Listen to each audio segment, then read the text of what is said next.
Hola, recibe una cordial bienvenida a este viaje hacia las entrañas de la consciencia humana que no te dejará indiferente. Venga, vamos allá, acompáñame en este viaje. ¿Te vienes? Si habéis escuchado el episodio anterior, hablábamos de los pozos y las cuevas emocionales. Esas partes o periodos de nuestra vida en las que nos sentimos en una soledad absoluta debido a dolor que sentimos y que no somos capaces de gestionar de una manera saludable. Me llamo Eloe y me he dedicado la última década y un poquito más a explorar la oscuridad de la consciencia humana, y en este viaje sublime he descubierto la capacidad del ser humano para reinventarse y para salir de situaciones escabrosas y limitantes. Y esto es lo que quería compartir en estos podcasts, y hoy toca el turno de una de las técnicas que a mí más me ha servido, que se llama Lotom, porque es una mezcla entre el concepto asiático del loto y el Om. El Om está más arraigado a la tradición yógica, hinduista, y el concepto del loto está más arraigado en el budismo, aunque si profundizamos nos damos cuenta que el hinduismo y el budismo son hermanos. Pero bueno, eso es otro tema.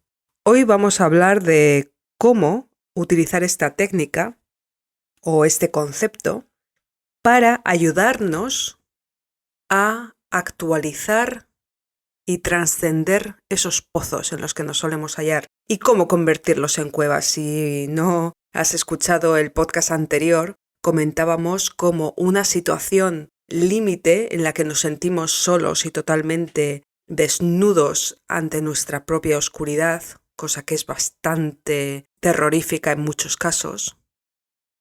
En esos momentos es cuando nos damos cuenta de nuestra propia fuerza. Y tenemos dos opciones.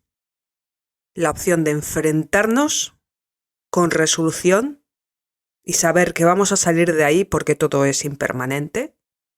La entropía, que muchas veces nos salva de muchísimos pozos. O rendirnos. Y como yo siempre digo, a mí nadie se me rinde. Nadie se me rinde. Porque no existe la rendición. Hay decisiones que tomamos que son dañinas, que no son saludables, pero no por ello son más fáciles. Pensamos que es una huida hacia adelante cuando no lo es, como ya hablábamos del tema de las adicciones y relaciones tóxicas y demás. Bueno, volvamos al loto. El loto y el Om. ¿Por qué juntar estas dos partes, el budismo y el hinduismo? Bueno, el concepto del loto se basa en esa entropía que mencionaba, de cómo podemos convertir el lodo en la belleza del loto. Y en cómo esa oscuridad del lodo es necesaria para transformarse en loto. Es esa semilla consciente que plantamos en el último podcast, en el primer podcast, acerca de cómo transformar nuestra mentalidad para evitar caer en el pozo de víctima. Ese pozo es insalvable en muchos casos. ¿Por qué? Porque si nos creemos víctima, en ese momento damos todo nuestro poder al exterior. Y es un espacio cómodo, porque crea simpatía. Pero nos ayuda, nos hace crecer, transforma nuestro dolor, o crea un pozo alrededor con una identidad falsa que lo único que hace es mantenernos en ese pozo. Son cuestiones muy importantes. ¿Pensamos en ellas de vez en cuando? ¿O es más cómodo estar en el papel de víctima?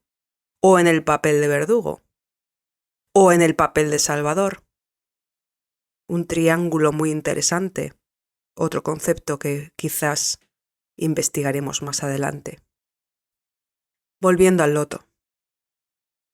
El loto y la cueva están intrínsecamente relacionados. Cuando uno se halla en la cueva, voluntariamente, porque sabe que ya no hay otra forma de ir por la vida que no cause dolor, y aunque el dolor normalmente no se puede evitar en esta vida, que aquí me venga una persona que no ha pasado nada, que le ha producido dolor, por favor que venga, por favor. Nadie, ¿no? Bueno, pues seguimos llamando. El sufrimiento es opcional. El sufrimiento es opcional. Es otra de las máximas del pensamiento zen, pensamiento budista. El sufrimiento siempre es opcional. El dolor, no. El dolor es una parte de la vida que nos ayuda a valorar.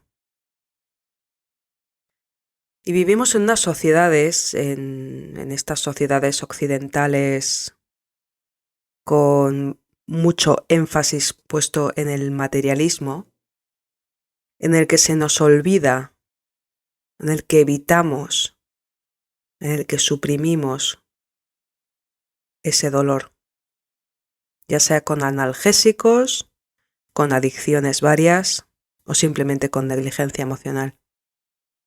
Y es ahí donde radican muchos de nuestros problemas, muchos. El loto, para quien no lo conoce, es una planta acuática que tiene varios colores, con pétalos muy delicados, que necesita unas condiciones muy precisas para su crecimiento. Tienen que ser condiciones idóneas, como que el agua sea estanca, que no tenga mucho movimiento, que esté entre sol y sombra, mejor una parte para que el loto al que le gusta mucho el sol tenga una temperatura del agua que no sea muy caliente, tampoco tiene que ser muy fría. Es una planta que busca el equilibrio, como casi todo en la naturaleza, es esa constante búsqueda del equilibrio. Y es ese principio del equilibrio del que muchos seekers, muchos investigadores de la consciencia, muchos buscadores de la verdad, comienzan a explorar para llegar a ese concepto de loto. La semilla de loto cae desde la flor, lo que fue la flor, y se hunde hasta llegar al lodo. Y es ahí donde pasa algo muy importante. Diferentes criaturas acuáticas, como larvas de libélula, ranas y otros insectos acuáticos, hacen que poco a poco esa semilla se vaya tapando. Es esa interdependencia de la que hablamos. Nada es suficientemente pequeño para no tener importancia y nada es demasiado grande para ser imprescindible. De hecho, por ejemplo, si un búfalo de agua pasa y esas aguas, esa semilla que necesita esa quietud, que necesita esa delicadeza, no va a florecer. Quizá en otro lugar, pero toma el riesgo de convertirse una simple semilla pisada por la grandeza del búfalo. Entonces, para esa semilla, una rana es imprescindible y un búfalo es una amenaza. Es todo cuestión de perspectiva. En cuestiones de consciencia, cuando plantamos una semilla consciente en nuestro barro, en esas partes de nosotros que no nos gusta observar normalmente. Hay otros freaks como yo, por ejemplo, es que les gusta mucho investigar nuestra sombra humana. Cuando tomamos esa decisión consciente de sembrar esa semilla del loto en nuestro barro, significa que estamos comprometiéndonos con nosotros mismos a romper ciclos tóxicos, a romper patrones obsoletos y a actualizarnos. Y es cuando nos observamos en ese loto, a través de esa semilla, que la mayoría de las personas nos damos cuenta de la inmensidad del trabajo. Es solo una semilla y es el lodo. Y esa semilla la vamos a transformar en una flor que se abra en la superficie y que se enfrente al sol, directamente a la luz, confiando que esas raíces sean lo suficientemente potentes para impulsar todo ese agua que los pétalos van a necesitar para no quemarse con el sol. Ese es el equilibrio. Porque ¿qué pasa? Me he encontrado con varios casos de personas que han querido alcanzar una verdad, una iluminación, un estado de conciencia más avanzado que los demás. No sé cómo se mide los estados de conciencia, la verdad, porque siempre estamos en ese mundo competitivo cuando lo que deberíamos estar colaborando, pero eso es otro tema para otro podcast, supongo. Y es en ese momento cuando queremos ser más que los demás, cuando perdemos la perspectiva del loto. El loto es un trabajo individual para simplemente realizarse a sí mismo sin romper el equilibrio del estanque. Sin fijarnos en el otro loto, lo que está haciendo, si está creciendo más, si está creciendo menos, dónde está, si está echando semillas, si no está echando. No, yo estoy con mi loto. Yo estoy con mi loto, con mi proceso. Y es un proceso muy importante y es un proceso arduo y es un proceso de mucho trabajo. Porque no es fácil hacer que nuestra voz interior resurja cuando la hemos estado machacando por décadas. Leemos mucho, muchos libros magníficos, con muchísimo conocimiento, pero la sabiduría es cómo aplicamos ese conocimiento a la vida diaria. No es para acumular, no es para competir, porque eso no nos sirve, no nos está sirviendo de nada. El conocimiento sin aplicación es solo acumulación, es la misma avaricia que nos está perdiendo en este mundo. Esa avaricia que hace talar árboles que nos da oxígeno, porque trae beneficios económicos, que es ese mismo árbol convertido en papel, con un sellito que pone que vale tanto para comprar muchas cosas que dentro de unos años no significarán nada. Cuando es el oxígeno, es el aire, es la respiración que nos da ese árbol, lo que estamos sacrificando por querer aparentar quizás. Cuando encontramos el equilibrio, plantamos esa semilla de conciencia y comenzamos a trabajar en él, porque el equilibrio es un trabajo constante, no es de he llegado al equilibrio, ya estoy aquí. No, ya ahí nos perdemos, es un trabajo constante, constante. Es la constancia, la disciplina y la compasión, porque sabemos que los demás están en un proceso parecido, aunque no sean conscientes de ellos. Entonces se van las críticas, ya esa rana se convierte en lo valiosa que es. Esas olitas que generan el agua nos ayudan a enterrarnos y a hacer ese ejercicio de introspección. Y eso es importante, saberlo. E interiorizarlo, no solo saberlo, interiorizarlo y aplicarlo. En inglés tenemos el concepto de triggers, que es cuando se nos azuza y saltamos por cualquier cosa, porque aún no hemos sido capaces de trascender o de interiorizar o de discernir. La meditación, dentro del ejercicio del loto, de la técnica del loto, nos lleva a apreciar y a vernos en la paja del ojo ajeno. Ya no queremos criticar, sino que nos damos cuenta que observando es como aprendemos.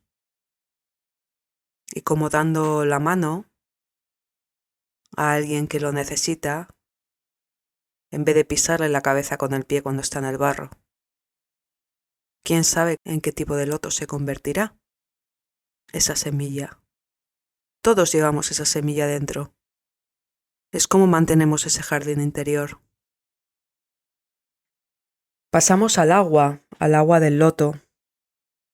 El agua, desde tiempos ancestrales, se relaciona con el mundo emocional. ¿Quién no ha pasado por una tormenta, por tempestades, por mareadas, por mareas?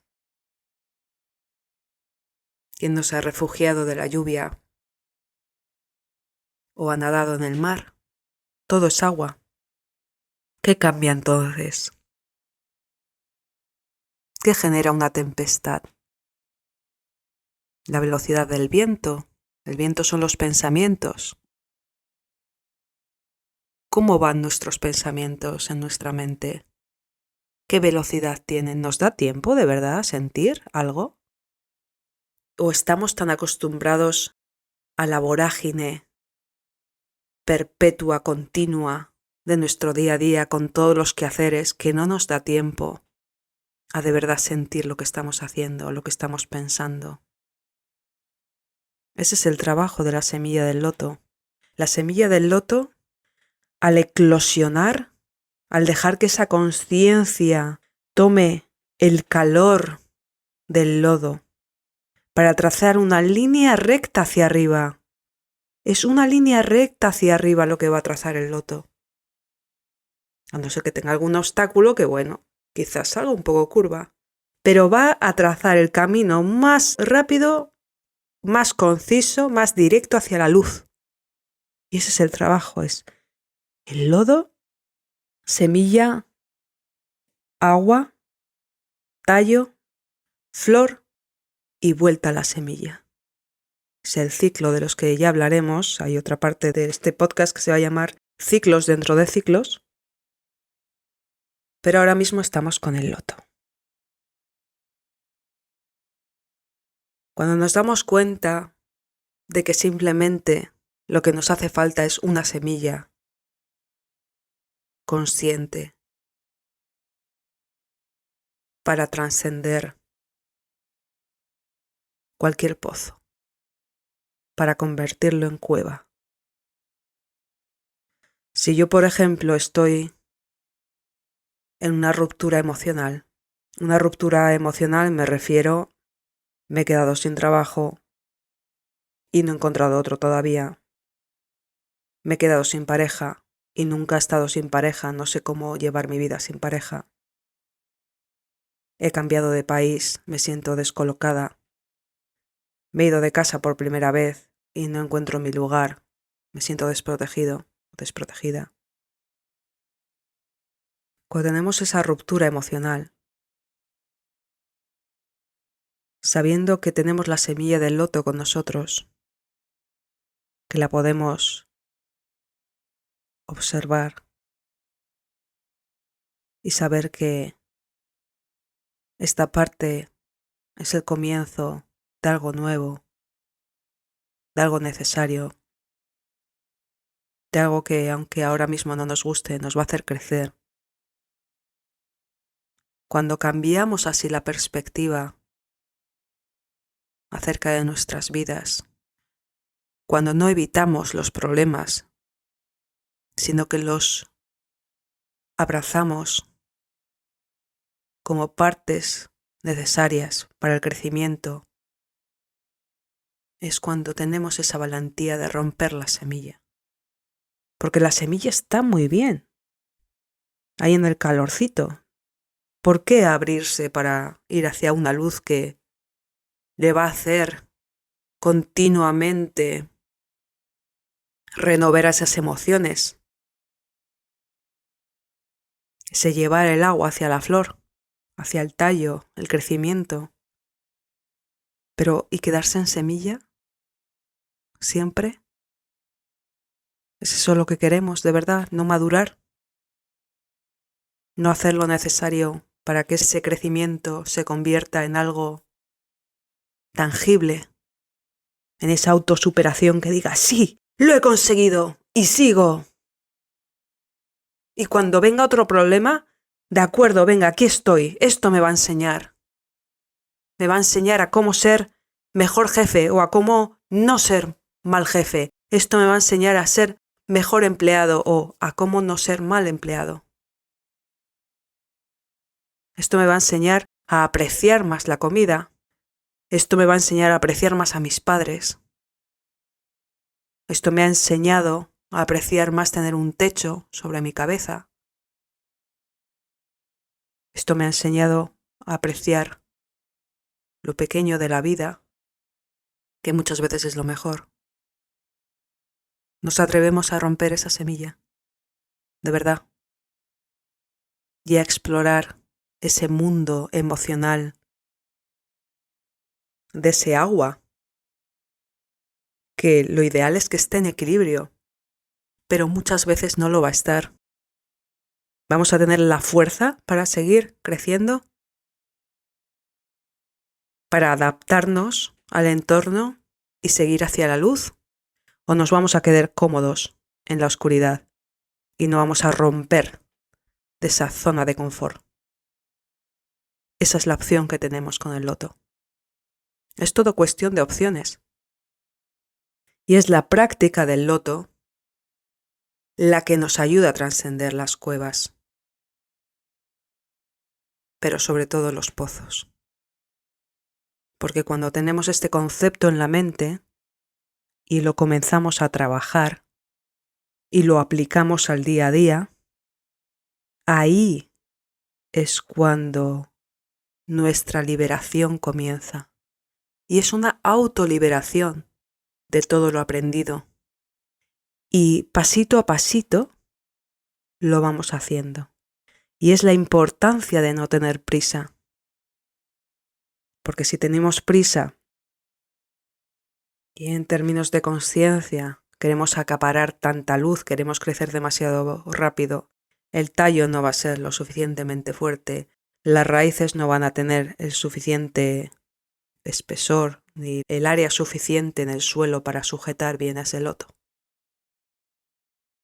Tenemos tanta prisa por vivir que llegamos a la muerte sin haber vivido. Pasa muy rápido el tiempo, sobre todo si tenemos prisa. Y a veces pasa demasiado despacio cuando no sabemos apreciar lo que tenemos entre manos. Pero eso es otro tema.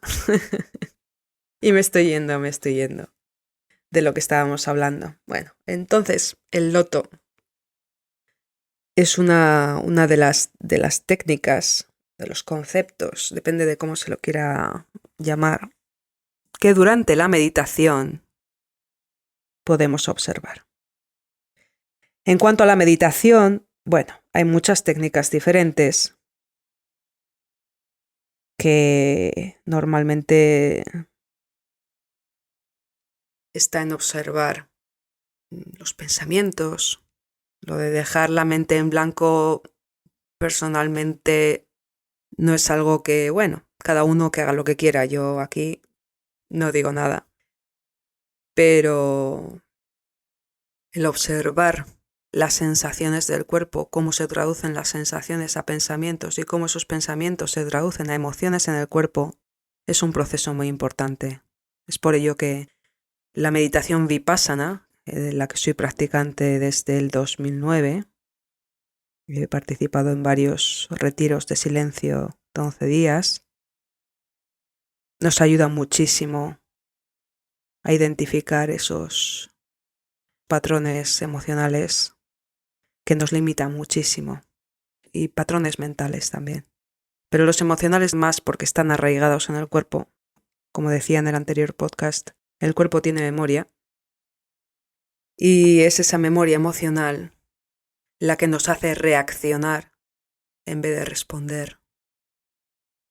Y siento profundamente que el periodo en el que estamos ahora, con tanta gente buscando refugio, la práctica de mindfulness y meditación es un punto y aparte en la historia de la humanidad, porque simplemente con una persona que se niegue a reaccionar desde el dolor, que se comprometa el trabajo interno,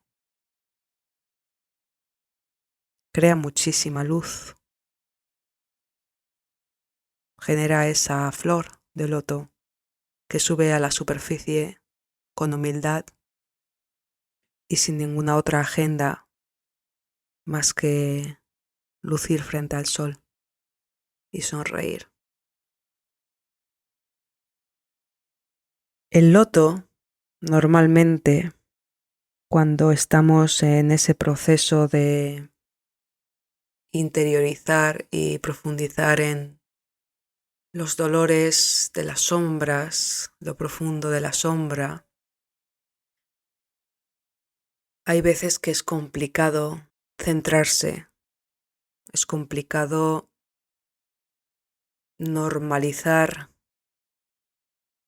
el proceso de confrontación, de observación de la oscuridad de uno mismo.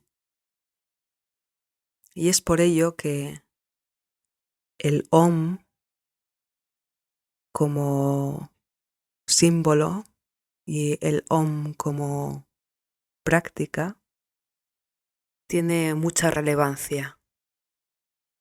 El símbolo del Om es un símbolo que parece un 3 del revés y parece que de la mitad de ese 3 del revés sale una cola, sale una línea hacia la derecha y en la parte de arriba hace como un cuenco con un punto encima. No sé si lo han visto alguna vez, es bastante famoso.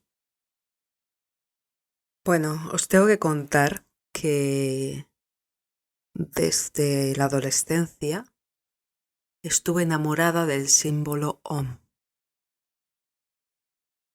No sé por qué, no sabía por qué exactamente, pero años después, incluso décadas diría, cuando me enteré de la profundidad y de la complejidad y la simplicidad del significado del símbolo, fue un amor absoluto por el símbolo de Om.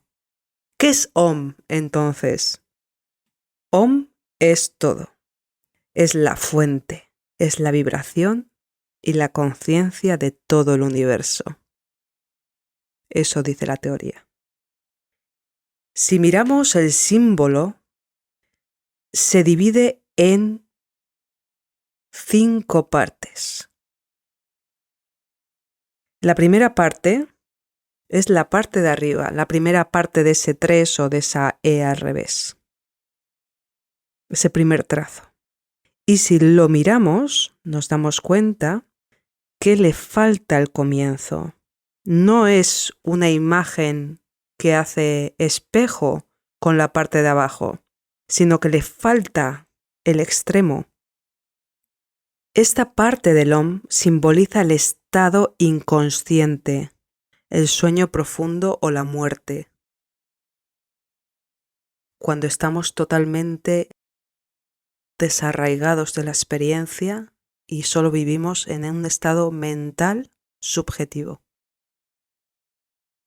La parte de abajo, en cambio, tiene una forma de cuerno hacia arriba Es un trazo parecido al de arriba, pero acaba en punta. Y es aquí donde hallamos ese estado consciente, el estar despierto y experimentar la vida a través de los 5 sentidos. Qué interesante que sea a través de los 5 sentidos y que el OM tenga 5 partes, pero eso es otro tema. Seguimos con esa línea que a veces se convierte en círculo, en un semicírculo que no se cierra, y esto es estado del sueño. Es cuando vivimos en esa ilusión y es nuestra experiencia del mundo sin estar completamente despierto ni tampoco profundamente dormido. Es esa ideación, esa idea que cada persona tiene una diferente, lo que encuentro increíblemente enriquecedor. Qué bonito que cada uno pueda tener una ideación del universo diferente, ¿no os parece? A mí sí, a mí me encanta. Después está Maya, que Maya es esa forma de cuenco que en algunos símbolos, cuando se traza una línea muy fina, es como un cuenco, una media luna, una sonrisa, y en otros es esa parte de la E que falta, ese extremo del estado inconsciente de la parte número 1 que hemos ya explorado. Y es esa parte, el Maya, es la ilusión que nos impide el estado infinito. Qué interesante que sea esa parte que nos divide de la última parte, ese punto, o a veces es una especie de rombo cuadrado que parece un rombo, y ese es el estado infinito, es la conciencia infinita o absoluta, que no puede ser expresado por un sonido. Y ese es el Om. Ese es el símbolo del Om. Y una de las cosas más maravillosas es que cuando nos estamos expresando, por ejemplo, con mantras, que son una forma de cántico repetitivo con diferentes mensajes que, si queréis, ya exploraremos en futuros episodios, es fantástico que cuando uno está entonando el Om, no puede pensar. Entonces es el truco, ¿no? Cuando uno se encuentra en ese estado de exploración interna, muchas veces tenemos tantas cosas en la cabeza de nuestra rutina diaria, que si tengo que ir a recoger a los niños al colegio, que si tengo que hacer la cocina, que si tengo que hacer la comida, que si tengo que comprarle esto a mi esposa, que si tengo que clasificar unos documentos, que no se me olvide pagar unas facturas, que fíjate el estado de etcétera, etcétera, etcétera. Bueno, yo les invito ahora mismo a que cierren los ojos. Ahora mismo, si están en un espacio, que están tranquilos, que se puede hacer, que no van a molestar. A ver, siempre con mindfulness, ¿eh? A ver, no se me pongan ahora mismo en medio de cualquier sepelio o cualquier... Bueno, le dejo esto a su responsabilidad, lo pueden parar y como la magia del podcast, que luego se puede seguir escuchando o se puede repetir esta parte cuando quieran, se puede hacer así. Entonces vamos a practicar juntos Om. Por si les apetece explorar la magia de la meditación con este concepto del loto. Entonces, ¿cómo cantamos o entonamos Om? Lo primero es tener la espalda recta. Podemos estar sentados en una silla o con las piernas cruzadas, lo que sea más cómodo. Los hombros hacia atrás, para ello subimos los hombros, inspiramos profundamente y los retiramos hacia atrás con un círculo y los dejamos caer. Y así nos aseguramos de que la espalda está recta. Como decía, respiramos profundamente llenamos el estómago, la tripa, toda la cavidad de aire, no solo los pulmones, sino que respiramos todo lo profundo que podamos y entonamos el Om.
Y dejamos que la mente se relaje. ¿Qué conseguimos con esto? Con esto conseguimos que nuestro cuerpo emocional, ese agua del cuerpo, con esas vibraciones, vuelva a sentirse en equilibrio. Y no lo digo yo, que hay muchos estudios científicos, no voy a nombrarlos, lo pueden ustedes buscar en internet, que hablan de cómo la vibración influye no solo a nuestro estado mental, sino emocional. Esta vibración relaja muchísimo, nos deja en un estado totalmente idóneo para que esa semilla del loto pueda eclosionar. Bueno, hasta aquí ha sido nuestro espacio de hoy. Muchísimas gracias de nuevo por acompañarnos en este viaje y les esperamos, le espero en el próximo. Les animo a practicar la herramienta del Lotom. Pasito a pasito, paciencia, fuerza y fe.